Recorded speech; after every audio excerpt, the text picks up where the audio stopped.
नमस्कार. आपण पाहत आहात कलमवीर मराठी लाईव्ह. अखिल भारतीय भ्रष्टाचार निर्मूलन संघर्ष समितीची मराठवाडा विभागीय आढावा बैठक छत्रपती संभाजीनगर येथील सुभेदारी विश्रामगृह येथे उत्साहात संपन्न झाली.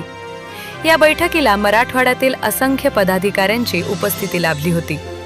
समितीचे राष्ट्रीय अध्यक्ष प्रदीप बाबा खंडापूरकर यांनी उपस्थितांना विशेष मार्गदर्शन करत संघटनेच्या पुढील वाटचालीबाबत महत्त्वपूर्ण सूचना दिल्या. बैठकीदरम्यान वर्षभरातील कामकाजाचा सविस्तर आढावा घेण्यात आला.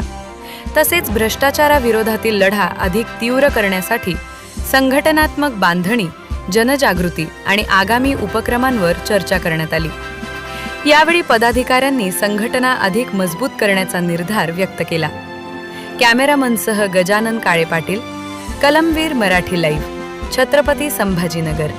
नमस्कार. कलमवीर मराठी लाईव्ह मध्ये आपलं मनपूर्वक स्वागत. आज या ठिकाणी छत्रपती संभाजीनगर जिल्ह्यामध्ये या छत्रपती संभाजीनगरच्या सुभेदारी विश्रामगृहामध्ये आत्ताच अखिल भारतीय भ्रष्टाचार निर्मूलन संघर्ष समितीची आढावा बैठक या ठिकाणी संपन्न झाली. जी बैठक संपन्न झाली ती राष्ट्रीय अध्यक्ष श्री प्रदीप बाबा खंडापूरकर यांच्या मार्गदर्शनाखाली संपन्न झाली. आपल्यासोबत आहेत राष्ट्रीय अध्यक्ष आदरणीय प्रदीप बाबा, त्यांच्यासोबत आपण संवाद साधणार आहोत. बाबा, आज जी बैठक झाली यामध्ये नेमकं निर्णय काय झाला आणि पुढील दिशा कशा प्रकारे आज संभाजीनगर येथे आढावा बैठक घेण्यात आलेली आहे. यात बऱ्याच नियुक्त्या देण्यात आलेल्या आहेत. काम कसं वाढावं या संदर्भात आमची सविस्तर चर्चा झालेली आहे. आणि आम्ही या जिल्ह्यामध्ये ज्या ज्या तलाट्यांचा ग्रामसेवकाचा त्रास आहे तो कमी व्हावा म्हणून आम्ही संबंधित जिल्हाध्यक्ष प्रदीप जगताप, गजानन काळे आणि सर्व तालुकाध्यक्ष याची चर्चा केलेली आहे. आणि समन्वय समिती गठीत केलेली आहे. त्याच्या अध्यक्ष म्हणून वसंतराव देशमुख यांची निवड केलेली आहे. आणि या संदर्भामध्ये ज्या ज्या लोकांच्या अडचणी असतील त्या लोकांनी आम्हाला संपर्क साधावा, त्यांच्या अडचणी दूर करण्याचं काम आम्ही करणार आहोत. निश्चितच या ठिकाणी लीगल ॲडवायझर आणि वरिष्ठ पदाधिकारी आदरणीय राणीताई स्वामी सुद्धा या ठिकाणी आहेत.